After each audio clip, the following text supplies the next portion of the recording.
With just one sentence, my mother taught me to be grateful and happy through most of my life. After winning a bunch of money on a popular game show called Wheel of Fortune, all of a sudden we had a small fortune, something that we never had because we did not grow up with money. I did not grow up with money. And so as a result, she came home and showered me with a ton of gifts, a ton of toys, a ton of clothes, and one star prize, a brand new bicycle.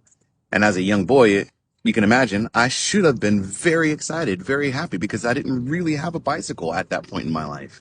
But I was disappointed because I didn't get the BMX bike that I wanted. I got some other brand that I was like, whatever brand, but I wanted a BMX bike.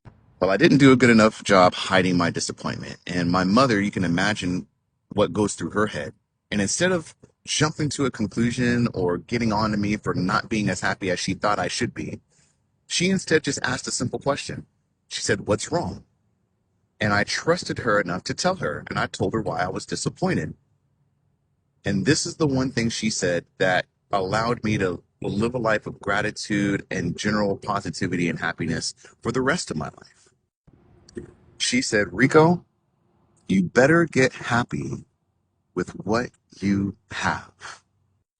And that one simple statement instantly made me realize that my life is actually better because of this, even if it's not exactly what I wanted.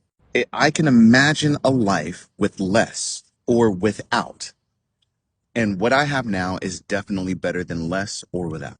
It's understandable that sometimes we get disappointed because an expectation is not met. But then if you live a life of gratitude, just always think, can you be happy with what you have?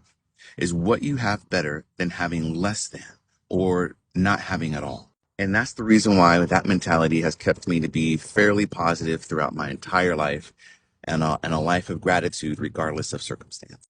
That's why I'm so positive most of the time.